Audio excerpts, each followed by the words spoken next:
Ashama harkafuun akkam jirtu daawwattoota keenya. Kun qophii alangee kan torbaanitti yeroo tokko isin bira ga'uudha.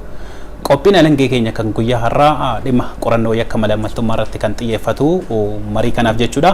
Keessummoota sadii as stuudiyootti affeeradhee jira. Keessummaan kiyya inni jalqaba obbo Diinaawol Taaddasaa jedhamu itti gaafatamaa waajjira abbaa alangaa aanaa magaalaa Finfinneeti. Keessummaan keenya inni lammaffaa immoo obbo Gizaachoo Daanyee jedhamu abbaa alangaa naannooti. Biiroo abbaa alangaa waliigala Oromiyaatti jechuudha. Keessummaa kiyya inni sadaffaa immoo obbo Sonaan Araddoo jedhamu waajjira abbaa alangaa magaalaa Shaggaritti daayireektara yakka malaamaltummaati. Mariisaa kan isin wajjin turu ana Haayiluu Miidhagsaati.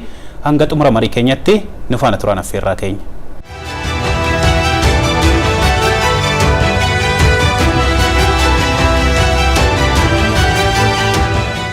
Keessummoota keenya waamicha keenya kabajtanii as stuudiyootti waan nuuf argamtaniif ulfaadhaa galatoomaa isiniin jedha. Baay'ee gaariidhamee akkuma kaasuuf yaaletti dhimma malaamaltummaa kanaa fi qorannoo yakka malaamaltummaa irratti xiyyeeffachuudhaan har'a kan mari'annu obbo Diinaawol isinirraa ka'aati. Malaamaltummaa jechuun maalidha wanta jedhamu haa jalqabnu mee? Akka waliigalaatti yoo ilaalle almost caalaan isaa maalinni faayidaa argachuuf waan ta'eef diinagdee irratti ikonoomii biyya irratti kan yakka raawwatu waan ta'eef kaanserii yoo jennee fudhannee amala kaanseriitiin wal fakkeessuu dandeenya. Maaliif yakka al tokkotti raawwatee xumuramu miti. Kaanserii yoo fudhannee amaluma isaatirraa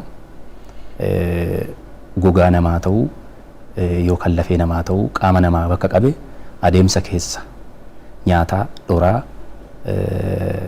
dhumarratti kan ajjeesu jechuudha. Yeroo tokkotti kan ajjeesu miti waan ta'eef malaamaltummaan sanaa wal fakkaachuu danda'a. Diinagdee biyyaa, siyaasa biyyaa yookaan sirna biyyaa tokko adeemsa keessa kufaatii diinagdee haa ta'u siyaasaa haa ta'u fiduu kan danda'u waan ta'eef bifa sanaan laaluu dandeenya. Garuu dikshinarii yookaan immoo guboo jechoota adda addaa yoo ilaalle ifatti malaamaltummaan jecha tokko siingil kan tarreessu miti. Sanadoota kanaan wal fakkaatan immoo ilaalle Black Law Dictionary kan jedhamu seera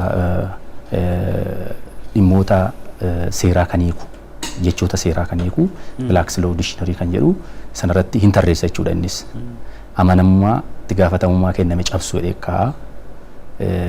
Imaanaas itti kenname cabsuu jedhee kaa'a jechaadhaan illee Transparency International kan jedhu dhaabbanni immoo dhimma kana qorachuudhaaf malaamaltummaa qorachuudhaaf hundaa'ee jira jechuudha. Bara akka faranjootaatti bara 1993 baankii addunyaatiin kan hundaa'ee jira. Inni sunis itti gaafatamummaa yookaan imaanaatti kenname cabsuu jedhee kan kaa'udha.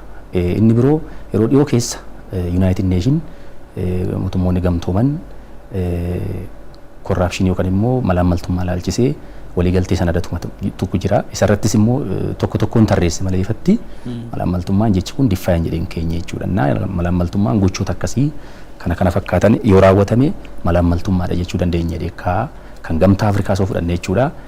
Seera biyya keenya soo fudhanne bifuma sanaan tarreessee kaa'a malee jecha siingil ta'een diffaayin godhee malaamaltummaan jechuun jedhee wanti kaa'u hin jiru. Kanaaf gochoota raawwataman tokko yakka keessaa gosa yakka keessaa kan raawwate tokko bifa kanaan raawwate taanaan malaamaltummaadha kan jedhu tarreeffamaan kan kaa'udha jechuudha.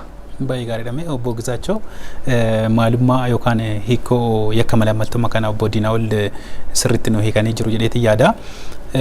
Mee amma ammoo gosoota yakka malaamaltummaa kanneen kaafnee osoo ilaallee akaakuuwwan malaamaltummaa maal inni jennee gaafa laallu malaamaltummaa biyyoonni tokko iddoo lamatti qoodu, biyyoonni tokko immoo gosa sadiitti adda baasanii kan laalan jiru. Bifa waliigalaatiin garuu malaamaltummaan kaataagorii sadiitti yookiin gosoota sadiitti adda qoonnee ilaaluu dandeenya. Fakkeenyaaf PT offense kan jedhamu jiru yakkoota xixiqqoo. Kunis yakkoota akkamiiti jennee gaafa laallu hojjettoota mootummaatiin faayidaa xixiqqoo argachuudhaaf yakkoota raawwatamanidha. Yakkoonni kun miidhaa daran olaanaa kan qaqqabsiisanis miti. Garuu faayidaan isaan argatanis hojjettoota mootummaa ta'anii waanuma xixiqqoo faayidaa xixiqqaa kan argamsiisanidha. Yakkoonni PT crime offense kan jedhaman kun jechuudha. Inni biraa yakka malaamaltummaa gurguddaa yookaan grand corruption crime kan jedhamu jira. Yakkoonni akkanaa yakkoota diinagdee biyyaa qancarsuu danda'an. Fakkeenyaaf pirojektiiwwan dhimmoota bittaa wajjin wal qabatanii dhimmoota investimentii wajjin wal qabatanii yakkoota raawwatamanidha. Yakkoonni kunniin immoo amala isaaniitiin faayidaa daran olaanaa argachuuf intentionally yookiin ta'e jedhamee kan itti yakkoota raawwatamanidha waan ta'eef akka biyyaattis ta'e akka namaatti kan qancarsuu guddaa yookaan dhiibbaa guddaa hawaasa diinagdee biyyattii irratti geessisuu kan danda'amanidha. Inni biraa yakki kaataagorii sadaffaatiin ibsamu systematic corruption kan jedhamu jira yookiin state captured corruption kan jedhamu jechuudha. Kana jechuun maal jechuudha? Fakkeenyaaf dhaabbanni yookiin qaamni seera baasu gaafa seera baasu malaammaltummaadhaaf banaa akka ta'u dhimmoota qaawwa seeraa otoo beekamu banaa godhanii kan ittiin baasan jechuudha. Yakkoonni akkanaa kun immoo akka waliigalaatti sadarkaa biyyaatiin yookiin sadarkaa higher official ta'aniin kan geggeeffamanidha jechuudha. Kunis akkuma grand corruption sanaa olitti iskooppiin isaa guddaa kan ta'ee fi dhiibbaan inni hawaasa diinagdee biyyattii irratti geessus immoo akkaatuma maqaa isaatiin bal'aadha jechuudha. Dhiibbaa guddaa kan geessisuu danda'udha jechuudha. Karaa kaataagoriin yookiin gosoonni yakkoota malaammaltummaa jedhanii kan ibsaman jechuudha. Baay'ee gaariidha. Mee obbo Sonaan barreeffamoota adda addaa irratti illee ilaalaa kan ture. Yakki malaammaltummaa kun yeroo raawwatamu salphaadha. Garuu akkaataan inni ittiin ittifamu isaan kunniin ulfaata jedhaniiti namoonni kaasu waan ta'eef isuma kanaan illee wal qabsiisaa ta'e amaloota yakka malaammaltummaa kana yakka biraa irraa maaltu adda taasisaa wanta jedhume isaan kan inni tuttuqa. Yakka idilee biraa irraa wanti adda isa godhu amala yakka malaammaltummaa yakki malaammaltummaa nama dhimma irratti yakka hojjetu sana irratti nama professional ta'een hojjetama jechuudha. Nama barateetu hojjeta waan sana tokko isa kana wanni adda isa godhu jechuudha. Namni hundi hojjetu nama naannoo irratti fakkeenyaaf yakka sanadaan wal qabatoo ta'e sanada sana irratti nama ogummaa gahaa qabutu hojjeta jechuudha. Ogeessa waan sana irratti beekumsa jabaa qabutu yakka sana hojjeta jechuudha. Inni biraan qorannaa isaa keessatti illee wanti adda isa godhu yakka malaammaltummaa keessatti miidhamaan kallattii hin jiru. Gara lachuuyyuu faayidaa argata. Tokko faayidaa isaaf hin malle argachuuf waan sana hojjeta. Tokko immoo faayidaa hin malle namaaf kennuuf hojjeta jechuudha. Gari lachuu wal fayyadu faayidaa argata waan ta'eef dhimma kana expose hin godhan hin baasan. Miidhamaan kallattii hin jiru. Yakka biraa irratti fakkeenya yakka miidhaa qaamaa yoo fudhanne kadhayee jira yakkamaan miidhamaan jira jechuudha. Miidhamaan suni yeroo baay'ee qaamolee haqaa waliin dhaabateeti waan sana dubbata. Kana keessatti tokko waan karaa seeratiin argachuu malle karaa hin taane karaa qaxxaamuraa argachuuf waan sana godha waan ta'eef innis fayyadamaadha. Wanticha ibsuu hin barbaadu. Tokko faayidaa argata tokkos faayidaa argata jechuudha. Gara lachuuyyuu faayidaa jira waan ta'eef kan biraatirraa adda godha jechuudha. Miidhamaan kallattii hin jiru. Karaa naannawaatiin miidhaan kan jiru waan ta'eef qorannaa isaasin ulfaata amalas yakkoota biraa irraa adda isa godha jechuudha sababa kanatti. Baay'ee gaariidha. Mee obbo Diinaa waa'eedhuma amala yakka malaammaltummaa kana haa ilaalluti. Maaltu yakkoota gosa biraa irraa adda isa taasisaa? Maaliifis jabaata kan gosa biraa irraa wanta jedhu? Akkuma waa'illi kiyya kaasee qabxiileen isaan kaasan akkuma jiru ta'ee tooftaa raawwannaa yakkaatiin tokkoffaan jechaadha. Tooftaa raawwannaa yakkaa yeroo nu wanti kun mariidhaan raawwatama, waliigalteedhaan raawwatama, iccitiidhaan raawwatama. Akka isa yakka kaanii wal dhabdee nama lama gidduutti ta'u miti yookaan nama 10 nama 5 gidduutti ta'u miti. Waliigalteedhaan waan raawwatamuuf haala tooftaa raawwii yakkichaa irratti hundaa'ee amala adda isa taasisaa jechaadha. Miidhamaan akka hiriyaan kaasee miidhamaan kallattii hin jiru. Miidhamaan kana gidduutti biyya jechaadha uummata. Dhuunfatti miidhamaan dhuunfaa hin jiru jechaadha. Biyya yookaan mootummaa yoo hin taane namni dhuunfatti akka yakka idilee kaanii miidhamaan hin jiru. Kanaaf tooftansaa iccitiidhaan raawwatamuun isaa. Inni biraa namoota humna qaban namoota maallaqa qabaniin raawwatama. Maaliif bu'aa yakka malaammaltummaa irraa argatan sanaan waan barbaadan gochuu danda'u. Barbaadan nama doorsisuu danda'u, hidhuu danda'u, ajjeesuu danda'u, maqsuu danda'u, biyyaa baasuu danda'u, ragaa doorsisuu danda'u, maallaqaan deebisanii bituu danda'u. Kanaaf namoota humna qaban, namoota dandeettii maallaqaa qabaniin raawwatama. Inni biraa namoota ogummaa qabaniin raawwatama akkuma amma ka'e. Kanaaf amalli kun adda isa taasisaa. Inni biraa namoota dhimmoonni kuni kallattiidhaan abbaan qabanii jechaadha akkuma amma ka'e. Namni ana miidhamaan jedhee dhufu hin jiru. Mootummaadha, uummata. Dhuunfatti garuu anatu miidhame jedhee namni iyyatu hin jiru, namni eeruu kennu hin jiru jechuudha. Kuni adda isa taasisaa. Inni biraa hawaasa biratti balaaleffatamuu dhabuudha. Yookaan immoo akka waan alidilee ta'e yookaan immoo yakki kaan amma alidilee fi yookaan immoo maal jedhama mooraal hamilee hamilee hawaasatiin ala jechaadha yakki kun yoo hate namni hamilee hawaasaa san keessatti hin balaaleffatama jechaadha amma hannu malachuu baay'ee lachuu hanna malaammaltummaan isannaa hanni idileetti sanna garuu nama hate karaa irratti reebaniitu rukutanii miidhaa irraan qaqqabsiisu nama hate garuu yookaan immoo nama malaammale garuu maal jedhama bareeda godhe jedhama yeroo waan gorra jiru kan hin fayyadamne gaafa bu'ee gaabba kan jedhu mammaaksa illee hin jira jechaadha perceptioniin yookaan ilaalcha hawaasa keessatti jiru suni yakka idileetirraa namni malaammaltummaadhaaf kan inni qabu maaliif kun immoo kan ta'eef kallattiidhaan miidhamaan dhuunfaa kan hin jirre waan ta'eef kanaaf balaaleffatamuu dhabuun isaa yookaan immoo jajamuun isaa iyyuu ilaalcha yookaan perceptioniin uummanni yakka kanaaf qabu amala adda yakka idileetirraa adda isa taasisuudha inni biraa daangaa ce'uusaati yakkoonni kaan iddoodhuma toora ta'etti kan raawwataman jeequmsa sootoo ta'e inni kun garuu maallaqaan waan hojjetamuuf hanga daangaa ce'uu shororkeessummaa yakkoota birootiif illee hamma bu'uura ta'utti deemu jechuudha yakkoonni kun maaliif kan ittiin hojjetama yakka sana dhoksuudhaaf yakki biraa raawwatama yakka sana dhoksuudhaaf yookaan immoo namoota himannaa eeruu irratti dhiyeessan dhabamsiisuudhaaf yakki biraa illee raawwatama ajjeechaan raawwatama yakki shororkeessummaa nagaa biyyillee nagaa akka hin taane Afrikaa keessatti biyyoota Afrikaa baay'ee keessatti yookaan immoo biyyootuma addunyaa malaammaltummaadhaan miidhaman keessatti yoo ilaaltan nageenyi hin jiru baay'een isaa nageenyi hin jiru maaliif qaamonni gocha kana raawwatan karaa kallattii adda addaatiin maallaqa qaban kanatti fayyadamanii nageenyi biyyaa akka mirkanoomne godhu sababiin isaa biyyi nagaan jiraatennaan gochi isaanii irratti qoratamaa itti gaafatamummaa dhufa kanaaf kunillee hanga daangaa ce'uutti jechuudha biyya keessatti qofa osoo hin ta'in daangaa ce'uutti yakka raawwatamu waan ta'eef fira gidduutti illee kan raawwatamudha kana jechuun fira fayyadamuudhaan yookaan nama dhiyeenyaa fayyadamuudhaan maqaa isaaniitiin himitechaadha fayyadamuu yakkoonni biroo namni yakka raawwate matuma isaatiin raawwata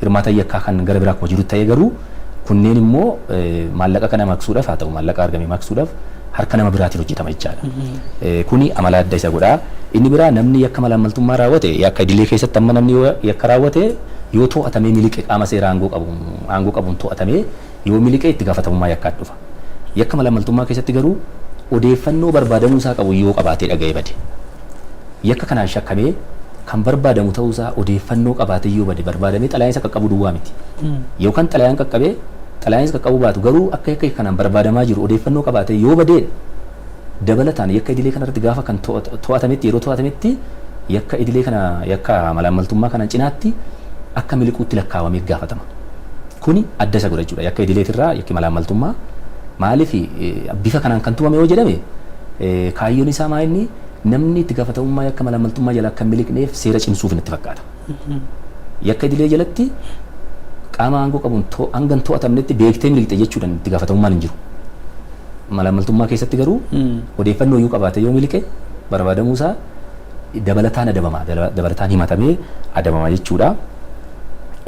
Namni himatames ragaan hin jirre yoo ta'e yaa kan idilee keessatti akka jiru ta'e garuu haala addaatiin namni ragaa kan bahuu ta'e nama hojii akka raawwatan walumaanuu ta'anii waliigalteen iyyuu raawwatanii yoo kan ragaa kennu ta'e odeeffannoo kennu ta'e eeruu kennu ta'e bifti ittiin itti gaafatamummaa jalaa bahullee jira waan ta'eef waliigala amaloonni yakka malaammaltummaa kana fakkaata. Baay'ee gaariidha. Obbo Gizaachoo waa baay'ee kakkaasaa turanii amala yakka malaammaltummaa isinillee yaaduma kana akka cimoo gochuudhaa fi gochoonni malaammaltummaa akkaataa kamiin ibsamu? Tole inni guddaan waa'illoonni kiyya kaasanii jiru. Garuu amala yakka malaammaltummaa fi gochoota yakkoota biroo maaltu adda godhee malaammaltummaa maaliin ibsama kan jedhu yakkoonni malaammaltummaa yeroo baay'ee intentionally kan raawwatamanidha. Intentionally ta'edhamee kan raawwatamuu fi akkasumas faayidaa argachuuf yookiin nama biroof argamsiisuuf yookiin immoo nama yookiin mootummaa irratti miidhaa qaqqabsiisuuf kaayyoo kanaan raawwatama yakki malaammaltummaa. Fakkeenyaaf yakkoota idilee otoo argine yakkoonni idilee darbee intentionally yookiin ta'edhamee raawwatamuu danda'a. Dagannoodhaan raawwatamuu danda'a. Amalumti isaaniitu erguma raawwatanii booda immoo amalumti sirni qorannaa isaanii kan yakka malaammaltummaa otoo argine yakkichi icciitiidhaan gareedhaan waliigalteedhaan raawwatama waan ta'eef qorannaan isaas haaluma saniin baay'ee wal xaxaadha. Yakka idilee gaafa qorannu waa hundinuu ifa jira. Fakkeenyaaf ajjechaa otoo ta'e qorachuunii fi himachuun yookiin galmee irratti murtee kennuun salphaadha. Akka yakka malaammaltummaa kanan ta'u jechuudha. Malaammaltummaa yeroo baay'ee diinagdee wajjin wal qabata waan ta'eef fakkeenyaaf yakki raawwatamee yakka aangoon garmalee fayyadamu abbaan taayitaa yookiin abbaan aangoo tokko aangoo isaatti garmalee fayyadamee gocha tokko otoo raawwate dhimma kana qorachuudhaaf tokko aangoo qabaachuu qaba jalqabumayyuu dhimmoonni qisaasama inni geessise yookiin sababa isaatiin gochoonni raawwatamanii faayidaan inni argate yookiin miidhaan inni mootummaarraan yookiin nama biraarraan ga'e sun maal akka ta'e adda baasuuf immoo bu'aa ooditii barbaachuu danda'a. Bu'aa ooditii keessa immoo gaafa seennu qaamoleen gocha kanaaf adeemsa qorannaa keenya keessatti galtee ta'an kanneen akka ooditara muummichaa kanneen akka biiroo galii qaamoleen adda addaa hirmaannaa qaban waan ta'eef as keessatti galtee akka ragaatti kennuuf yeroo dheeraa kan fudhatudha jechuudha. Gaafa ooditii immoo taasifamee bu'aan akkaataa eeruun dhiyaatee fi akkaataa tooftaa qorannaa keenyaa saniitiin ragaan dhiyaate kun san mirkaneessuu dhabuu danda'a. Maaliif ka'umsumarraa haalli raawwachaa maalin icciitiin raawwatame waan ta'eef. Maaliif namni gaafa yakka raawwatu waanuma ragaa isarratti ta'u qindeessee yookiin nama fuulduratti miti kan yakka raawwatu. Yakka kana miti yakka biroos amma danda'amee namni bifa hayir ta'een yookiin dhokataa ta'een raawwata waan ta'eef yakki malaammaltummaa immoo amaluma isaaniitu icciitiidhaan kan raawwatamudha waan ta'eef akka yakkoota idileetti ilaallee waan bifuma salphaa ta'een qindeessinee kan ragaa isaa gurmeessinee gara murtiitti itti deemnu miti jechuudha. Baay'ee gaariidha. Obbo Sanaan asumarratti keessayyuu gochoota yakka malaammaltummaa kanarratti yaada dabalataa. Gochoota yakka malaammaltummaa kanaa wal qabate akkuma isaan kaasan kana tokko yakkichi yakka diinagdeeti. Neechariin isaa jechuudha. Malaammaltoonni kuni humni maallaqa isaanii baay'ee guddaa waan ta'eef akkaatamtitti ragaallee waan baay'ee miidhuu miliksuuf dhiibban isaan geggeessisan kan biraa irraa adda taasisa. Humna qabu warri kun malaammaltoota qabeenya saammataniin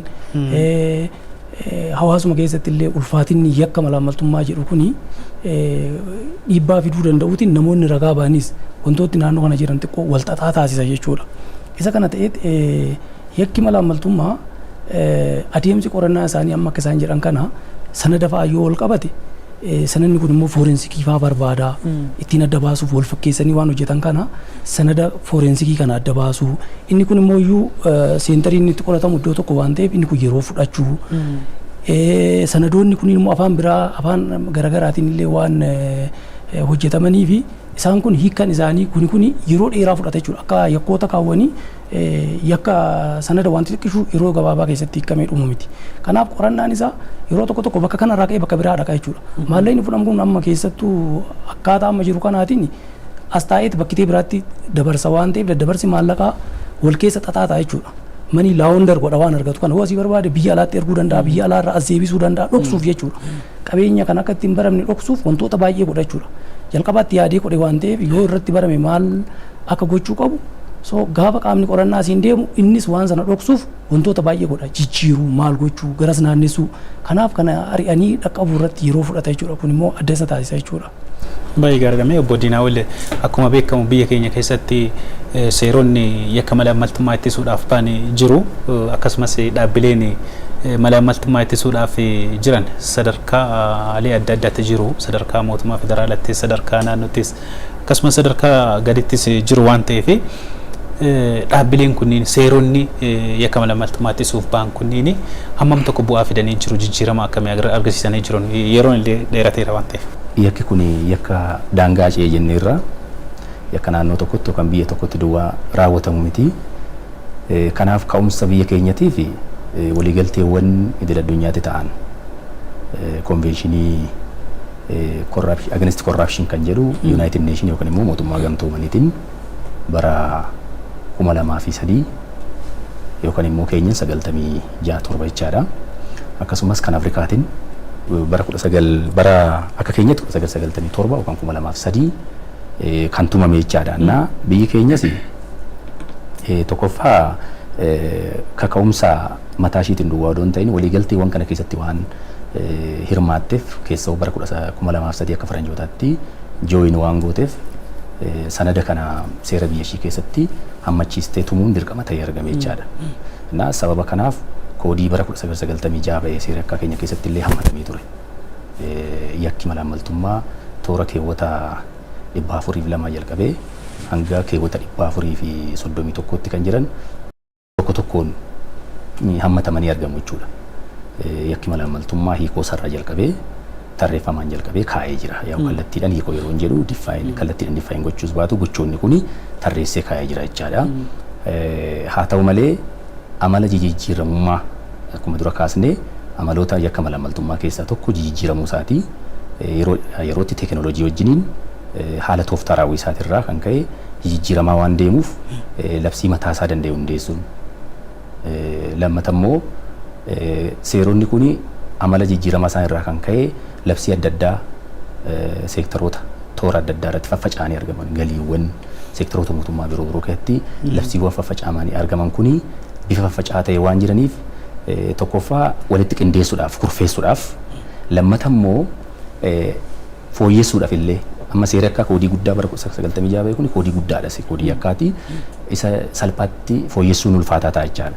Kanaaf fooyyessuudhaaf isaa ta'u bifa kurfaa ta'een argachuudhaaf kan biraa immoo seera deemsa falmii mataasaa sababiin isaa yakki malaammaltummaa mala isaa irraan karaa idilee qorachuun hin danda'amu jenneerra. Maaliif walxaxaa ta'uu isaa irraa tooftaa raawwii yakkaa isaa irraa walxaxaa waan ta'eef amala mataa isaa inni qaburraa kan ka'e seera deemsa falmii illee kophaatti labsiidhaan labsii jalqabaa bara 1995 irraa jalqabee jechuudha. Achi kan fooyyee 97 labsii 235 236 deemsa isaatii fi komishinii farra malaammaltummaa hundeessuudhaaf 433 komishiniidhaaf 434 seera deemsa isaatiif jechaadha 97 yeroo dhiyoo kana immoo 800 fi labsii 882 fi 381 fi 83 walitti aananii jechaadha kan tumaman jechuudha. Innaa maalinni fooyyessuudhaaf akka danda'amutti labsiin kun yakka malaammaltummaa to'achuudhaaf kophaatti hundaa'e jechaadha. Bifuma kanaan komishinii farra malaammaltummaas akka hundaa'u ta'e biiroo abbaa alangaa kan mana hojii abbaa alangaa irraa addatti qaamni waan kana qoratu yoo of danda'e gaariidha yaada jedhuun qorannoo mataa isaatiin mootummaan biyyattii jechuudha kophaatti akka hundaa'u akka naannottis immoo komishinii farra malaammaltummaa akka hundaa'u taasifame labsiidhaan jechaadha. Haa ta'u malee bu'aan isaa ilaalamaa yoo deeme haaluma wanta fooyyee qabu waan hin finneef san caalaa ammas labsiidhaan gara mana hojii abbaa alangaa yookaan immoo biiroo abbaa alangaa walii galaatti labsii 214 akka naannoo keenyatti akka federaalaatti immoo labsii 943tiin akka harka abbaa alangaatti deebi'u abbaan alangaa akka qoratee qulqulleessee himatu taasifame jechaadha. Innaa akka biyya keenyatti seera jira adeemsatu jira seeratu jira labsiitu jira bu'uuruma labsii kanaatiin adeemsa sirna mataasaa danda'eetiin akka qoratamu akka qulqullaa'u akka himatamu kan ta'e waan ta'eef bu'uuratu jira seeratu jira jechumaaf. Obbo Gizaachoo fooyyeen dhufeeraare jechuun bakka seeronni akkasii jirutti bakka dhaabbileen rakkoo yakka malaammaltummaa kana ittisuu fi sadarkaa hundatti jiranitti yakki akkasii kun maaliif irrachuu didee maalimarra jira wanta jedhu jalqaba irratti. Tole obbo Diinaa ol kaasanii jiru. Kanaan dura akkuma yaadatamu dhimmoonni yakka malaammaltummaa qorachuu himachuu fi murtii adda addaa kennisiisu akkuma beekamu komishinii naamusaa fi farra malaammaltummaa Oromiyaatiin sadarkaa naannootti kan hojjetamaa turedha. Yaa'u sadarkaa federaalaatti illee haaluma saniini bara 2011 biiroon manni hojii abbaa alangaa waliigala Oromiyaa bu'uura labsii 214 yeroo hundeeffamu aangoon komishinii naamusaa fi farra malaammaltummaa Oromiyaatiif kennamee ture kallattiidhaan gara biiroo yookiin mana hojii abbaa alangaa waliigala Oromiyaatti kan dhufedha. Fakkeenyaaf bu'uuruma labsii 214 keewwata 7 gaafa laallu aangoon qorannaa himachuu aangoon qorannaa yakka malaammaltummaa geggeessuu himachuu fi murtii adda addaa kennu kallattiidhaan abbaa alangaadhaaf kennameera. Kana jechuun immoo komishinii poolisii Oromiyaa wajjin kan qoratamuu fi kan booda immoo abbaan alangaa murtii adda addaa irratti kan kennu jechuudha. Kana gaafa laalluu fi kanneen yeroo darbee san dura komishinii naamusaa fi farra malaammaltummaatiin hojiin hojjetamaa turee fi erga biiroo abbaa alangaa immoo dhufee hojiin hojjetamaa ture dhugaa dubbachuuf waluun argu. Maarii fi dhimmoonni yakka malaammaltummaa bal'achuu danda'u. Yaa'u diinagdeen biyyaa gaafa guddachaa deemu haalli diinagdeen gaafa dabalaa deemu yakkis amaloonni yakkaas tooftaa isaanii jijjiirachaa babal'achaa dhufuun isaanii beekamaadha. Maaliif hin irranne maaltu hudhaa ta'e kan jedhuu fi otoo hin hojjetamin hafee miti caalmaatti hojjetameera. Fakkeenyaaf gabaasota waggoota lamaan sadeen darbanii otoo kan mana hojii abbaa alangaa yookiin kan biiroo abbaa alangaa otoo ilaalame yakkoonni malaammaltummaa irratti qoratamanii fi qabeenyi bu'aa yakka malaammaltummaa ta'e deebi'ee daran olaanaadha baay'isee. Mallaqaan isaa ta'u akaakuu qabeenyaatiin isaa ta'u baay'ee daran olaanaadha. Maaliif hojiin guddaan hojjetameera garuu akkasumas immoo tooftaan qorannoo yakka malaammaltummaa fi haalli raawwii yakkichaa baay'ee walxaxaa fi teekinooloojiidhaan deeggarameeti baay'isee yeroo ammaa kanatti kan hojjetamaa jiru. Duraan yakki malaammaltummaa akkuma sirna aadaatiin waan raawwatamu fakkaata yeroo duraanii. Yeroo ammaa garuu baay'ee ammayyaa ta'ee dhufeera. Teekinooloojii fayyadamaniit yakka malaammaltummaa raawwachaa jiru. Which means haalli qorannaa fi himannaa akkasumas immoo sirnumti yakka malaammaltummaa ittiin ittisnus immoo haaluma saniin cimee immoo dhufuu qaba. Teekinooloojiitti itti fayyadamni teekinooloojii keenya baay'ee dabaluu qaba baay'isee iddoo kanatti ani wanti hanqinaattu ilaalu itti fayyadama teekinooloojii wajjin wal qabatee sirni qorannaa keenya ammayyaa ta'uu dhabuun karaa saniin hanqinni kan mul'atudha malee yakkoonni qabatamaan qorataman yakkoonni qabatamaan himannaan irratti hundaa'e qabeenyi bu'aa yakkaa deebi'e kan kanaan dura wajjin gaafa wal bira qabnee dhufnu waluun argu waan ta'eef kun sirnaan dabalee kan jiruu fi biiroon abbaa alangaa fi koomishiniin poolisii oromiyaas yeroo baay'ee gabaasa adda addaa mootummaafis kennaa turanii dhuguma immoo hojiin bifa saniin bifa qindaa'aa ta'eenis hojjetameera. Akkasumas immoo mootummaanis xiyyeeffannoo kennee bara darbee yaadattu taanaan koreen tokko sadarkaa naannoottis akka hundaa'u godhamee ture. Maaliif rakkoodhuma kana furuudhaaf jechuudha. Koreen sunis odeeffannoo adda addaa yeroo adda addaa fuudhaa ture. Yeroo ammaa qorannaan isaanis bal'inaan gaggeeffamaara sadarkaa mana hojii abbaa alangaa fi koomishinii poolisii oromiyaatti jechuudha. Kanaaf obbo Gizaachoo keessayyuu yakkoonni karaa walxaxaa ta'een yakki malaammaltummaa kan jechuudha karaa walxaxaa ta'een akka gaggeeffamu laallee jirra dhiibbaa adda addaas akka uumu laalleerra. Kanaaf iyyuu qorannoo yakka malaammaltummaa kunniin akkaataa kamiin jalqabama yoom jalqaba maal bu'uura godhateeti kan jalqabamu wanta jedhume achumarratti. Tole yakki malaammaltummaa karaa lamaan eegalama qorannaan isaa jechuudha. Yeroo baay'inaan eeruun hin dhiyaata. Eeruun hawaasarraa qaamolee haqaatiif dhiyaata. Koomishinii poolisii oromiyaatti dhiyaachuu danda'a, biiroo abbaa alangaatti dhiyaachuu danda'a yookiin caasaa sadarkaadhaan hamma aanaatti jirutti dhiyaachuu danda'a. Akkaataa sadarkaa yakkichaatii fi ulfaatina yakkichaatiin garuu sadarkaa aanaatti kan qoratamu jiraachuu danda'a, sadarkaa godinaatti kan qoratamu jira, sadarkaa naannootti immoo kan qoratamu jira. Kana jechuun abbaan alangaa kophaa isaa otoo hin taane koomishinii poolisii oromiyaa wajjin sadarkaadhuma caasaa jiru wajjin kan qoratudha jechuudha. Kanaaf immoo yeroo baay'ee gochoonni akkanaa kun gaafa qorataman tooftaa itti fayyadamnu teekinooloojiidhaan fayyadamnee qorannaa kanaan geggeessinu taanaan bu'aan isaas haaluma sanaan xiqqaataa jechuudha. Maaliif amala yakkaasaa wajjin wal baruu qabda gaafa qorannaa geggeessitu jechuudha. Fakkeenyaaf yakka sanada sobaa taanaan yakka sanada sobaa qorachuudhaaf maaltu na barbaachisa kan jedhu beekamuu qaba jechuudha. Yakka aangoon garmalee fayyadamuu taanaan yakka san qorattee bu'aa barbaachisan fiduudhaaf wantoonni si barbaachisan maal akka ta'e dursitee karoorfattee bu'uura karoora saniitiin sochooteeti kan qorattu jechuudha. Kanaaf amala yakkaa wajjin wal baruu qabda dursa gara qorannaa keessa osoo hin seeniin. Gama biraatiin immoo yakkoonni yeroo tokko magaalota sadarkaa ispeeshaalii magaalota muummee irratti gareen ergamu jira. Odeeffannoo funaanee odeeffannoo sana erga fideen booda gareen sakatta'ummoo jira. Erga sakatta'ameen booda dhimmoota yakka malaammaltummaa amala yakka malaammaltummaa of keessaa qaban gareen hundaa'ee deemee akka qoratu kan taasifamee fi murtiin irratti kennamu jiru jechuudha.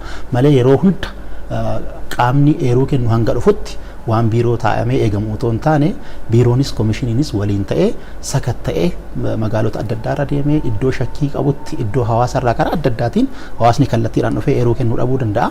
Kanaaf biiroon kaka'umsa mataa isaatiinis deemee dhimmoota qoratu yookiin adda baasu erga odeeffannoo san funaanee fideen booda gara qorannaatti kan ittiin seenamus jira jechuudha.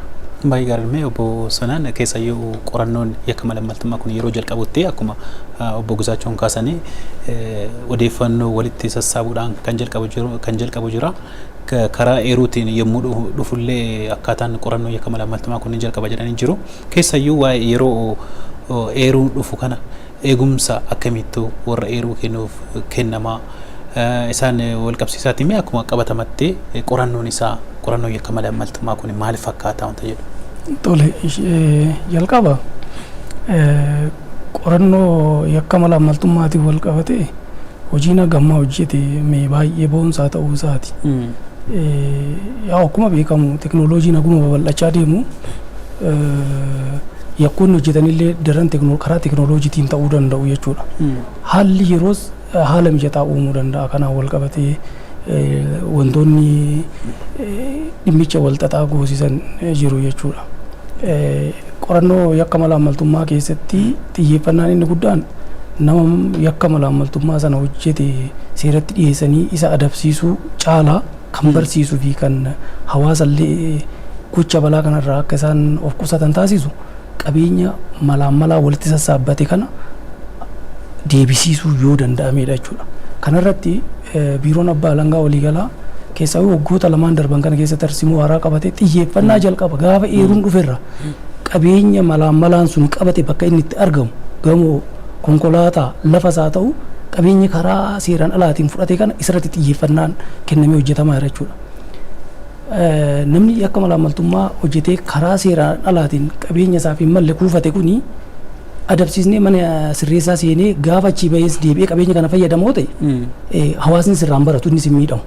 Kanaaf inni xiyyeeffannaan guddaan maali? Qabeenya kan mootummaa isaa hammate taanaan kan mootummaatii akka inni deebi'u gochuu. Kan nama dhuunfaa taanis kan nama dhuunfati. Qabeenyi sun bakka inni dura osoo qabeenya kana saamiin dura turetti deebisuudha namicha sana. Inni kun sirriitti barsiisaa jedhee biiroon keenya qabatee caasan biiroo abbaa alangaa hanga godhaa jiru baroota darbeef bara kana hojii boonsaa hojjetee jira. Qabeenya biileenaan lakkaa'amu dhorkisiisee miliyonotaan kan lakkaa'amullee deebi'ee jira jechuudha. Qabeenya akka qabatamaatitti yeroo konkolaataa gamoo dabalatee kan harka malaammalaa deebi'ee mootummaadhaaf galii ta'ee jira. Egaa kana keessatti ragaan barbaachisaadha. Namoota ragaa nu ba'antu kana godha jechuudha. Bakka ragaan hin jirretti bakka namni eeruu kennu nu bira dhufee nutti himnetti dhimmi kun ba'uu hin danda'u. Namni eeruu dhufee nu bira kennuu fi qaamolee haqaa kana bira dhufee too'ii jecha ragummaa isaa kennee olaantummaan seeraa malaammaltoota kanarratti akka kabajamu taasisu immoo eegumsa barbaada. Malaammaltoonni kun humna qabu jennee jirra. Silas miidhaa garaagaraa qaqqabsiisuu danda'u. Kanaaf seerri waan kaa'ee qaba. Namoota eeruu kennaniifis ta'e kan dhufanii ragaa ba'anii fi eegumsi seeraa taasifamu jira. Kunis seera keessatti taa'ee jira jechuudha. Seerri malaammaltummaa adeemsa falmii malaammaltummaa mataan isaa eegumsi ta'uuf jira. Wabiin hojii wanni godhamu jira. Isa kanaaf namoota kanaatiif namoota nu bira dhufanii shakkii kana qabna kanatu nurra gahaa jiran jedhan namoota baay'eedhaaf eegumsa goonee warra sababa kanaatiin hojiirraallee dhoorkaman hojii isaaniitti akka deebi'anii fi sababa kanaatiin balaan tokko akka irra hin geenye eegumsa taasisaa fi kan jirru ta'uudha. Inni kun wabii qaba jechuudha. Namni nu bira dhufee eeruu kenne yookiin immoo ragaa ta'ee qaamolee haqaa biratti waajjira poolisiitti ta'uu danda'a, abbaa alangaa biratti ta'uu danda'a, mana murtiitti dhiyaatee jecha ragummaa isaa kennee malaammaltoota kanarratti olaantummaan seeraa akka mirkanaa'u warri dhufanii deeggarsa godhan miidhaan akka hin qabne eegumsi seeraa taasifamuuf jira. Nullee eegumsa kana raawwachaa fi jirra jechuudha. Baay'ee gaarii namamee obbo Diinaa ol gara kan kee deebi'ee jira. Amaloota yakka malaammaltummaa ilaallee jira dura sirriitti. Amma immoo adeemsa qorannoo fi himannoo yakka malaammaltummaa kana ilaalluuti. Qorannaa fi himannaa yakkoota biraa irraa wanti adda isa taasisu jira laata? Akkuma jaalleewwan koo kaasanii tooftarraa wannaa yakkichaa fi namoonni yakka kanatti keessatti hirmaatan akkuma jenne namoota humna qabanii humna yeroo jennu dinagdeedhaan beekumsaan illee teekinooloojiidhaan namoota baratan jechuudha, namoota dandeettii qabanidha. Kanaaf ragaa balleessuu danda'u, ragaa balleessuu duwwaa miti biyyillee kan dura kaase biyyillee kan tasgabboofne. Maaliif yeroo biyya environmentii tasgabbiin jiru keessatti itti gaafatamummaa jira waan ta'eef dhimma isaaniitu qoratamuu danda'a waan ta'eef haga kanatti humna qabu jechuudha. Nama dhuunfaa balleessuu kan ragaa balleessuu duwwaa osoo hin ta'in tasgabbii biyyaallee madhabsiisuu danda'anitti nageenya biyyaallee madhabsiisuu danda'anitti namoota dandeettii qaban jechaadha. Amma waa'ee yakkoota peetii onfisiisa jennu yookaan immoo yakkoota malaammaltummaa xixiqqoo faayidaa dhuunfaa argachuuf yookaan immoo waan kiishaa argachuuf yakka kana raawwatan miti. Guddifnee gaafa laallu giraand kiraayim korraapshin kiraayim isa jennu sana yoo laallu sadarkaa biyyaalessaa sadarkaa piroojeektii gurguddaatti waan ta'eef sadarkaa biyyaatti waan ta'eef isa sana laallee gaafa dubbannu namoota ragaa kennan namoota odeeffannoo kennan dursanii tilmaamu jechuudha. Dursanii tilmaamu. Maaliif jalqabumayyuu akkaataa itti keessaa baa wajjiniin kaalkuleetii godhanii shallaganii gocha kanatti kan seenan.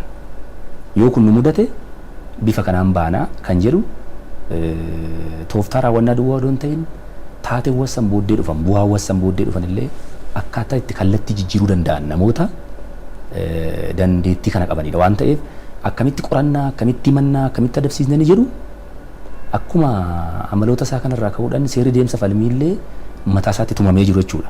Labsiileen kanaan dura kaasee labsii 434 sammuu fooyyessuuf kan ba'e labsii 482 irratti 882 irratti muraa 2007 jechuudha. Tumamee jiruutiin adeemsa mataa isaa danda'e pirosiijarii mataa isaa danda'een haalumti nuti ragaa qabnu haalumti odeeffannoo fuunu haalumti nuti qorannuyyuu kan idileet irraa addachaadha. Maaliif tooftaadhaan kan guutame ta'uu qaba.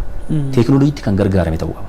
Ammallee rakkoo hamaa kan ta'e maa inni qabatama biyya keenyatti yoo ilaalle teekinooloojii wajjin jijjiiramaa deema akkuma jenne amalli isaa seerri keenya kanaan dura ba'e immoo yoo xiqqaate fakkeenyaaf amma labsiin humti yeroo dhiyoo ba'e labsii 881 bara 2007 erga sanii waggaa meeqaa waggaa 8 jechaadha. Waggaa kana gidduutti teekinooloojii beekumsa dandeettii garaagaraa gargaaramuudhaan namoota ogummaa qaban namoota dandeettii teekinooloojii qaban gargaaramuudhaan waan raawwatamuuf wajjin yeroo yeroodhaan abdeettaa deemuu qaba jechuudha. Labsiimti keenyallee seerotumti keenyallee tooftumti nuti qorannullee abdeettaa deemuu qabaa jechuudha. Kanaaf maaltu isa cimse yookaan immoo adeemsa mataa isaa danda'een gochuun maaliif barbaachise isa jedhuu fi wantoota nama kaasee fi lammata immoo namoota humna qaban waan ta'eef namoota humna qaban kana akka yakka idileetitti itti deemnee qorannaa yeroo fuunee yoo jenne hin taa'u jechaadha. Mana teenyee yeroo eeguudhaan hin ta'u, biiroo teenyee waajjira teenyee yeroo eeguudhaan hin ta'u. Kanaaf karaan beekamneen nutis caallee yookaan mootummaan tooftaa san caaluun teekinooloojiitti gargaaramee duursee waan sana qulqulleessee irra ga'uu qaba malee nama hidhuudhanis amma baay'inaan ammaa inni baratame beeksifte taanan yaa hiite taanan beeksifte jechuudha. Kophaa isaa miti yakkicha immoo kan raawwate waliigalteedhaan jenneerra jalqaba isaayyuu garee qaba jechaadha. Caasaa gubbaa kaasee amma jalaatti qabu. San keessaa nama tokko fuutee hiite jechuun warra jirtanitti isinittan dhufaa jira jechuudha hiikuun isaa. Yoo danda'ame bira gaamnaan bakka tokkotti hiinan rakkoon qabu. Garuu yakka gareedhaan raawwatame waliigalteedhaan caasaa mootummaa olii hamma gadiitti raawwatame kana keessaa nama tokko qabdee hiite taanan warra kaaniin mala maladhaa yookaan immoo ragaa dhoksaa balleessaa jechaa jirta jechaadha. Kanaaf ariifannaan keenya hidhuu osoo hin ta'in tokkoffaa miila dhabsiisudha. Miila dhabsiisuun maal inni akkuma obboleessi masii kaasee wanti isaan guddaan abdatammaa inni qabeenya saamame sanadha. Qabeenya saamame sana duursanii bakka jirutti dhorkuu hixxisuudha. Tokkoffaan fakkeenyaaf akka wanti ta'uu danda'a. Maallaqa sochoosanii akka barbaadan namatti bituu akka hin dandeenye akka barbaadan dinagdeedhaan yookaan immoo maallaqaan gargaaramanii ragaa sana balleessuu akka hin dandeenye yoo xiqqaate koo yakkoonni kuni amalootuma adda isa taasisan hunda isaan tarreessine malee eenyufeenyi gidduutti himataa fi himatamaa gidduutti faadhan baay'isee. Erguma yakka malaammaltummaa raawwatee dhufee iyyuu maallaqa guddaa qabu sanii maal godhu erga to'atamee yookaan immoo erga qorannoo irratti jalqabamee nama saniyyuu yaada jijjiiruu yookaan immoo korraapti gochuu danda'u jechuudha.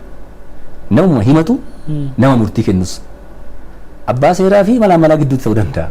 Abbaa langaa fi malaamalaa gidduutti ta'uu danda'a. Yookaan nama ragaa ba'u gidduutti ta'uu danda'a. Nama eeruu kennu gidduuttis ta'uu danda'a. Deebisanii bitu jechuudha. Qaamoleen maqaayyuu deebisanii humna bituu hin qabu jechuudha. Yoo tolte fedhiidhaan maallaqaan faayidaadhaan bituudha. Yoo didde immoo doorsisoo fi miidhaa irraa qaqqabsiisuudhaan gochuu danda'u waan ta'eef jalqaba miila dhabsiisuudha. Kun immoo akkaawuntii to'achuu ta'uu danda'a akka isaan maallaqaan sochoosne. Qabeenya bakka jirutti duursanii qorannoo gaalaaf jala kaa'anii qabeenya isaan horatan jedhaman kana lafa jirutti dhorkuudhaan adeemsa qorannootti seenuudhaani malee tooftaan kana alas kan biraa jiraachuu danda'a jechuudha. Mootummaan qorannoo adda addaa taasisee bifa kamiinoo itti deemee milkaa'uu danda'a kan jedhu deemuu qaba malee akkuma yakka idileedha kan tooftaan qorannoo fi mannoo isaa kan raawwatu miti jechuudha. Baay'ee gaariidha. Obbo Gizaachoo keessayyuu akkuma amma obbo Diinaa ol kaasaa turan yakki malaammaltummaa kun namoota beekumsa olaanaa qabaniin raawwatamaa teekinooloojiitti fayyadamuudhaan raawwatama. Namoota hedduus qabu jennee jirra. Kanaafuu biiroon abbaa alangaa waliigala Oromiyaa akkasumas caasaawwan isaa kan sadarkaa jiruun adeemsa qorannoo yakkaa kanaa haala akkamiitiin ittiin deemaa jira bifa ammayyaawaa ta'een rakkoo kana ittisuu keessatti jechuudha. tooftaan yakka qorannaa yakkoota malaamaltummaa yeroodhaa gara yerootti fooyya'aa dhufeera akkuma duratti isinii kaase jechuudha. Kana jechuun adeemsa teekinooloojiin yeroon jijjiiramaa dhufetti sadarkaa saniin faana deemuu hin dandeenyeefi malee tooftaan qorannaa baay'ee dabalaa kan dhufeedha.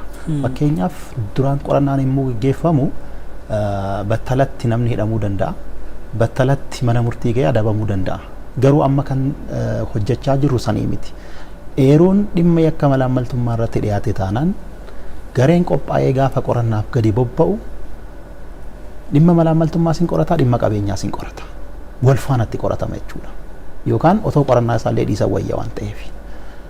Nama yakka malaamaltummaatiin shakkame dursitee qabeenya isaan dhoorkisiiftu taanaan, dursitee qabeenya isaa addan baaftu taanaan isa qofa irratti qorannaa geggeessitee himattee sana booda mana mala sirreessaa waggaa 2 waggaa 3 yookiin waggaa 20 isaa adabamu turee gaafa ba'e qabeenyi isaa horee sanii ol dabalee eega waan ta'eef sun faayidaa hin qabu. Tooftaan amma itti qorannaan geggeeffamuu fi kanaan duras almost waggoota 2 darbanis kan ittiin hojjechaa turre qorannaa hin qorannaa qabeenya isaas walumaan dhoorkisiifna gaafa namni kun balleessaa jedhamu qabeenyi isaas battalatti dhaalama mootummaaf galii ta'a jechuudha. Tooftaa kanaanii kan hojjetamaa jiru. Especially sadarkaa naannootti afaan guutee kan dubbachuu danda'u tooftaa kanaanii qorannaan kan geggeeffamaa jiru.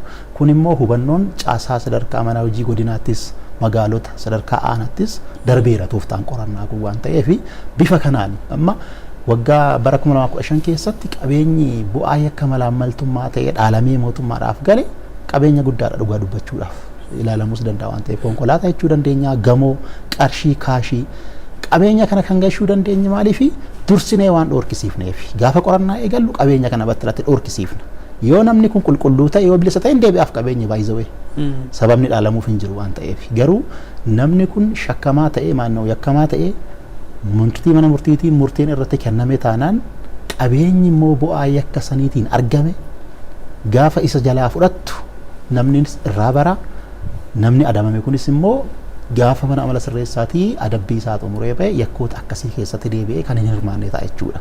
Fakkeenyaaf abbaan taayitaa yookiin namni yakka raawwatee adabame tokko qabeenya isaa gaafa jalaa oggurte yookaan qabeenya isaa gaafa mootummaan dhaale jireenyumti inni kanaan dura jiraachaa ture baay'ee ol ka'aa jireenya baay'ee qananii yoo ta'e isuma saniinuu gadi deebi'a. Ijoolleen isaa mana barumsaa qarshii 20,030 itti kaffalamaa baratu taanaan isa qarshii 2,000 1,000 yookiin mana barumsa mootummaatti galchee barsiisa jechuudha. Kana jechuun immoo ijoolleen isaas gaafii akkasii gaafate gaafsan. Maaliif yoo manni barumsaa isaanii jijjiiramee mana barumsaa isa gatii gadi aanaa yookaan isa madaalawaatti gaafa deebi'anii isaanis kanaan dura haalli itti barachaa turanii fi kaffaltiin isaaniif kaffalamaa ture sun madda galii seeraa kan hin taane ta'uu ijoolleenis haala saniin guddachaa deemte jechuudha. Abbaarraa yookiin maatiirraa barachaa deemte jechuudha. Kanaaf adeemsa sirna qorannaa yakka malaamaltummaa keessatti qabeenyi sarara diimaa ta'uu qaba jechuudha. Caasaan sadarkaa gara gadiis jiru dhimmoota yakka malaamaltummaa gaafa qoratu dhimma qabeenyaa wal faanatti hin qoratu taanaan qorannaa dhaabuu wayya jechuudha. Kanaaf bifa saniin qorannaan sadarkaa naannootti hubatamee Komishinii Poolisii Oromiyaa wajjinis waliigalteen akkasii waliigalamee kan qoratamaa jiru jechuudha. Obbo Sonaan adeemsa qorannoo fi himannoo yakka malaamaltummaa kanarratti gufuuwwan jiran akkamitti ibsamuu danda'u? Adeemsa qorannoo yakka malaamaltummaa keessatti yaa'u inni guddaan tarsimoo ittiin qorannoodha kan amma kaasaa turre kanaadha. Tarsimoo qorannaa keessatti gaafuma eeruu yakka malaamaltummaa dhufe dursa qabeenya irratti xiyyeeffachuu kan jedhu kana biiroon keenya kallattii kana qabsiisee jira gubbaa irraa gadi. Kuni waa lama nu fayyada. Tokko neetworkii malaamalaa sana dabnee dhaamsine kan ittiin azeebee nurratti sirna qorannaa keenya ittiin dadhabsiisee nu harkaa fashaleessuu danda'u dabnee qabeenya sana achitti ugguruu. So milkaa'ina qorannoo keenyaaf nu fayyada jechuudha. Inni lammaffaan dhumarratti gaafa qorannaa kana xumurree malaamalaa kana mana murtii dhaabnee isa adabsiisne qabeenya isaa kana immoo bakka inni jalqaba irraa saametti as deebisiisna jechuudha. Kanaan immoo hawaasa barsiisna namni sirraa barata jechuudha. Akka amma obbo Gizaachoon jedhan kana jechuudha. Isa kana keessatti gufuuwwan jiran inni guddaan gufuun nu mudatu qabeenya deebisii qabeenya isaa kana argachuu irratti. Qabeenya bu'aa yakka malaamaltummaa ta'e kana akkuma sila jenne namni yakka malaamaltummaa hojjetu itti yaadee taa'ee mari'atee miidhaaf bu'aa isaas jalqaba adda baafatee dhaqee itti seena waan kanatti. Qabeenya saamu kanas dirreerraan kaa'u. Yookaan maqaa firaatiin yookaan maqaa jijjiiree yookaan waa godhee bifa akkasiitiin dhoksa. Yoo maallaqa callaa ta'e maqaa nama biraatiin wal keessa daddabarsa maallaqaatiin akka namatti hin dhaqqabne bakka biraa geessa jechuudha. Isa kana argachuun baay'ee gufuu guddaadha. Yeroos gaafata. Inni kun wantaadha xiqqoo akka gufuutti adeemsa qorannaa kana keessatti. Inni biraa gufuu akka gufuutitti wanti mul'atu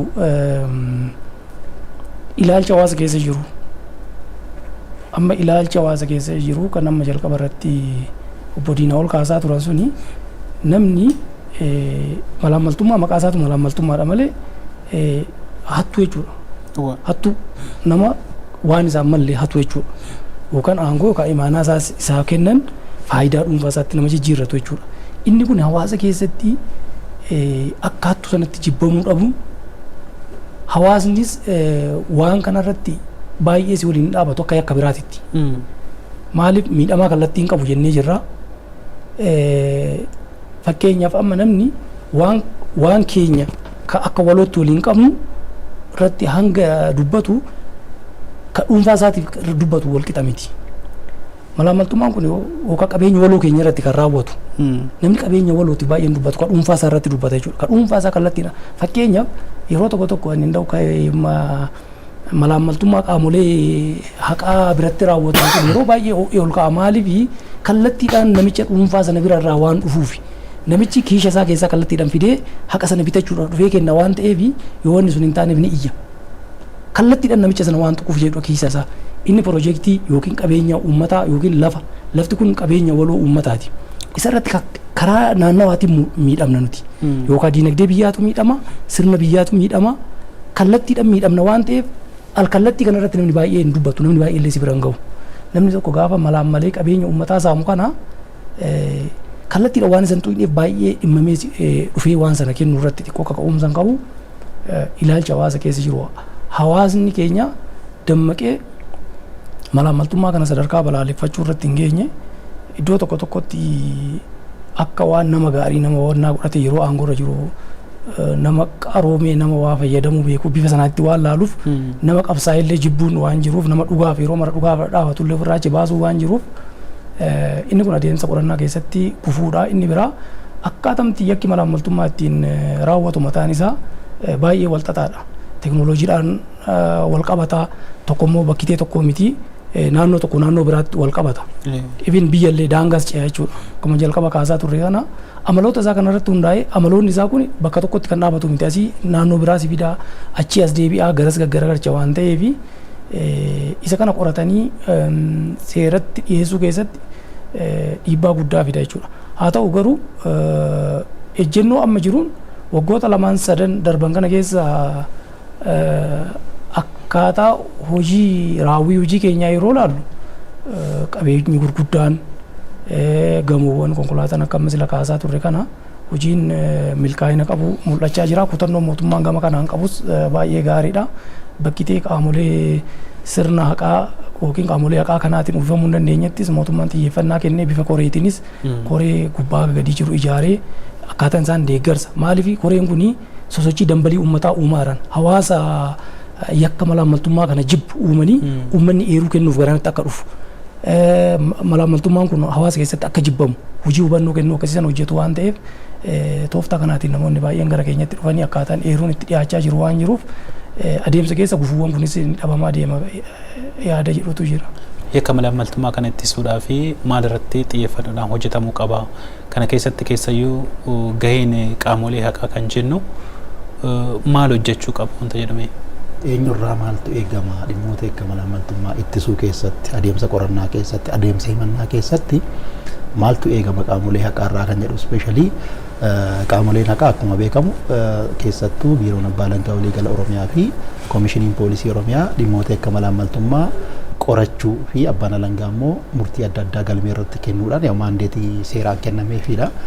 Adeemsa kana keessatti gaa ogeessonni hirmaatan ogeessonni sadarkaa qorannaa yakkaatti hirmaatanii tooftaan raawwii yakkichaa yeroodha yerootti jijjiiramaa dhufaa jira jennee irraa teekinooloojiidhaan deeggarameeti gochichi kan raawwatamu jennee irraa leenjiin bifa ammayyaawaa ta'een bifa teekinooloojiin deeggaramee adeemsi qorannaa yakka malaammaltummaa san riifoorm itti ta'uu danda'uun qaamolee garaagaraa affeeruudhaan fakkeenyaaf muuxannoon gaariin ministeera haqaa bira jira taanaan ministeera haqaarraa ogeessota ciccimoo affeeranii leenjii adeemsa qorannoo yakka malaammaltummaa irratti ogeessotaaf leenjii yeroo isaa eeggate tooftaa qorannaa haala raawwii yakkichaa yeroo ammaa raawwatamaa jiru wajjin wal simuu danda'u bifa qindaa'aa ta'een teekinooloojiin deeggaramee leenjiin akka kennamu taasisuu qabu seektarri haqaa kunniini.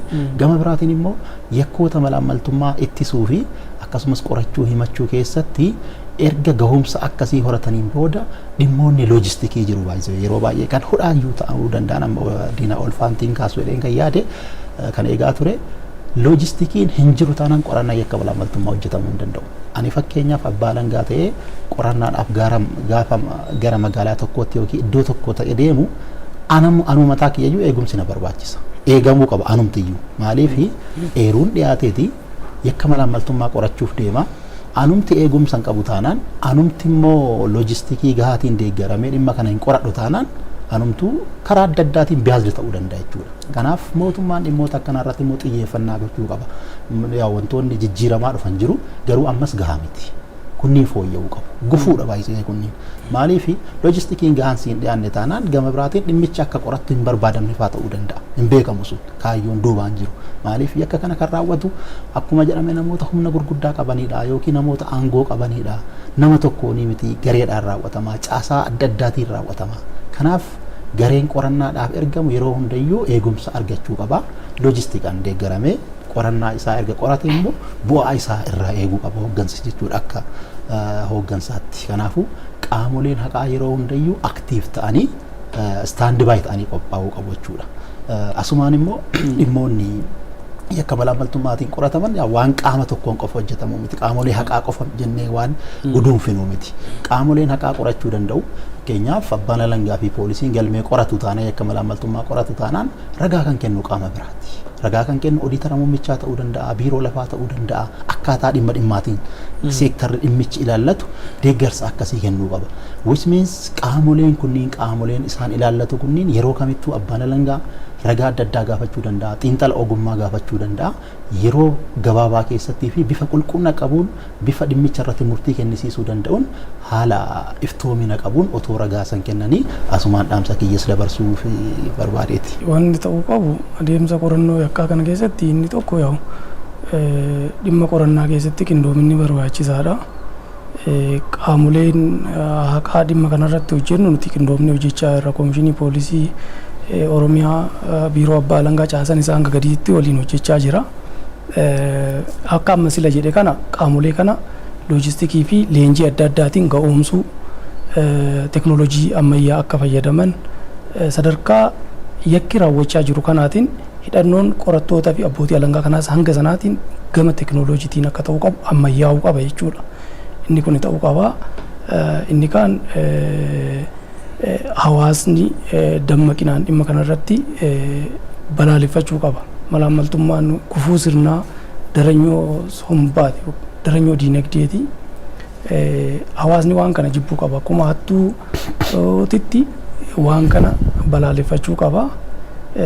Dhimmi loojistikii garuu hundaa ol osoo guutamee qaamolee kanaatiif baay'ee gaariidha. Bakkee baay'eetti amma qorattoonni akka amma sila ka'e kana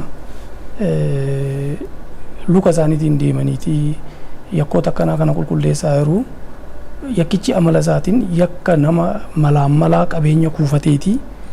Isaan humna qabu. Ispiidiin nuti ittiin dhahinee qabeenya waan isaanii kana ittiin dhaqqabnee iyyuu ugguruu dandeenyu yeroo fudhata jechuudha. Kanaaf qaama qorannu sana olitti ta'uu qaba mootummaan.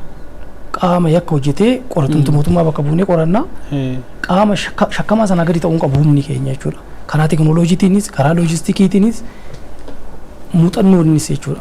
Kanaaf qaamoleen qorannoo yakka malaammaltummaa geggeessan kun gubbaarraa hanga gadiititti loojistikaa fi leenjiidhaan cimanii yoo argaman malaammaltoota irratti olaantummaa seeraa mirkaneessuun salphaadha jedhee yaada. Akkuma amma kaasne namoonni nu irratti qulqulleessinu kuni namoota humna qabani. Kanaaf hamma aarsaa lubbuutti illee nu gaafachuu danda'u jechaadha. Hamma deebisanii sammuu keenya bituu deemanitti illee deemuu danda'u jechuudha. Maaliif yoo ilaaltan namoonni baay'een qacaramaan mootummaa mindeeffamaadha, qacaramaadha. Jiruun immoo akkuma qaala'insa wal qabate akkuma beektan namni buluudhaaf jalqaba namni hatuu kan naqu maaliif gaafa dhabu baay'ee booddee deemee amala ta'a malee kan hatu jalqaba yoo rakkatu booddee garuu maal ta'a jechaadha amala ta'a dhufa jechaadha. Yoo maqabaate iyyuu dhiisee ciisee buluu hin danda'u. Amaleeffatamaa gaafa deemee malaammaltummaa keessattis akkasuma jechaadha. Kanaaf wantoota kanaaf saaxilan mootummaan gama mootummaatiin haala jiruuf jireenya keessa kan qaamolee haqaa. Dhimmootuma qaamoleedhuma dhimma kana qoratanii himatanii murtii kennisiisaniif iyyuu haala diinagdee yoo xiqqaate beezik niidis kan jennu jireenyaaf gama kanaan faayidaa gaafachaa hin jiru baay'ee wanni hubatamuu qabu. Namni qalbiin isaa faayidaadhaan akka hin bitamne gochuu jechuudha. Faayidaan akka hin bitamne gochuudhaaf immoo maa inni bu'uurarraa waan isa barbaachisu gochuufidha. Yoo xiqqaate sarvaayiv gochuu qaba, jiraachuu qaba. Faayidaadhaan doorsisuudhaan bitamuu yookaan qalbii isaa jijjiiruu hin qabu. Maallaqaan qarshii isaa akka hin jijjiirre tokkoffaa leenjii gahaa lammata immoo waan beezik niidis ta'e jiraachuu qaba. Amma fakkeenyaa kaasnu mana namaa keessa jiraachaa nama sanarratti dhimma qulqulleessuu hin dandeessu baay'ee. Yookaan iddoo wayiitti bakka secured hin ta'etti jiraachaa dhimmoota yakka giraandi ta'an yookaan yakkoota gurguddoo dhimma biyyaa irratti raawwataman nan qulqulleessa watte hin badda jechaadha. Kanaaf mootummaan eegumsa cimaa akkuma ammasii ka'e eegumsa cimaa gochuu qabaa. Inni biraa immoo seerota fooyyessuudha. Amma seerri yookaan labsiin farra malaammaltummaa kuni adabbiileen achirra jiru sun barsiisuudhaa kan jedhu qorannoo gahaa taasisuu qaba. Barsiiseeraayi namni miliyoona meeqan saamee yookaan yakka gurguddaa biyya irratti raawwate waggaa 2-3 hidhamee yoo ba'e barateeraa irraa kan jedhu barsiisadhaayi kan jedhu qorannoo gahaa gochuudhaan seerota fooyyessuu. Maaliif akkuma jenne teekinooloojiin yeroo wajjiniin amma ammatti yakkoonni malaammaltummaa amala isaanii jijjiirachaa fooyya'aa kan dhufan teekinooloojiin kan deema waan ta'eef seera tokkicha qofa qabannee jala deemnoo ta'e ittisuu hin dandeenyu jechuudha. Kanaaf inni sun ilaalamuu qaba. Inni biraa iftoominni diriiruu qaba jechaadha. Xumureeraa iftoominni gubbaa kaasee amma jalaatitti sirni iftoomina ittiin to'atan mootummaan caasaasaa keessatti kana diriirsuu qaba. Inni biraa dhaabbatan instituusii cimaa ta'e kanaaf hordoffii kanaaf kan taasisu kunis bifa qorannootiin mootummaan yoo itti deeme gaariidha jedhee yaada.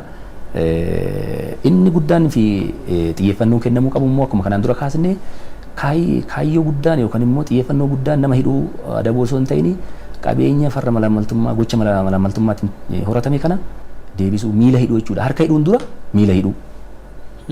Harka hinee maneedhaa galchuun dura miila hidhuudha. Akka inni sochoone gochuu jechuudha.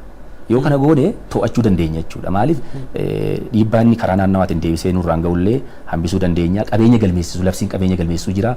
Qabeenya galmeessuun yeroodhaan hordoffii taasisuu hubannoo hawaasaa yakki malaammaltummaa yoo danda'ame maqaa yoo jijjiiranii tolaan malaammaltummaan kun maqaa bareeda maqaa namaa waan ta'e natti fakkaata takka gaafa yaadu malaammaltummaa watteen namni hattuu wattee rifata namni hattuu wattee rifata malaammala watteen garuu maqaa namaatu waan ta'e natti fakkaata waan ta'eef yoo danda'ame ilaalcha kana hawaasa keessaa jijjiiru deemuu qabaa. Inni dhumaa namni matumti isaa namni qaamoleen yakka kana qulqulleessan himatan qoratan himatanii murtii kennan kuni sammuun isaanii fayyaa. Korraaptii jechuun baay'ee kompiitaraafis fayyadamna. Korraaptii ta'e jechuun 2-10 ta'uu danda'a jechaadha. Waan biraa ta'a. Sammuun nama korraaptii ta'e taanaan waan sirrii hin kennu deebii sirrii hin kennu waan ta'eef ofiifiyyuu mataan keenya qaamolee naqaa qulqulluu ta'uu qabna. Kanaaf kanarratti immoo mootummaan akkuma jedhe ciminaan hojjechuu adda baasuu sirna to'annaa naamusa dambii naamusaatiin hordoffii cimaa gochuu iddoon oolmaa iddoon hojii keenyaa tokkoon jechaadha qaamolee naqaa ilaalamuu qaba. Akka itti nu oollu akka itti nu bullullee jira baay'ee dambiidhaan illee jira kun. Maaliif naamusa abbaa langummaa naamusa abbaa seerummaa jira kun. Garuu to'annoo isaarratti hojii oolmaa isaati irratti cimee ilaalamuu qaba kan jedhuun qabaa ulfaadha. Obbo Diinaa Ol Taaddasaa itti gaafatamaa waajjira abbaa langaa aanaa magaalaa Finfinnee akkasumas obbo Gizaachoo Daanyee biiroo abbaa langaa waliigala Oromiyaatti abbaa langaa dhimmoota yakka malaammaltummaa akkasumas dhumarratti ammoo obbo Sonaan Araddoo waajjira abbaa alangaa magaalaa Shaggaritti daayireektara yakka malaammaltummaa as istuudiyoo keenyatti argamtanii dhimma yakka malaammaltummaa fi qorannoo isaa irratti ibsaa fi yaada bal'aa waan nuuf kennitaniif ulfaadha galatoomaa isiniin jedha. Hayya daawwattoota keenya qophiin alangee keenya kan guyyaa har'aa kanumaan goolabamee jira. Mariisaa kan isin wajjin turan Haayiluu Miidhagsaati. Marii biraatiin hanga wal agarrutti turtii gaarii.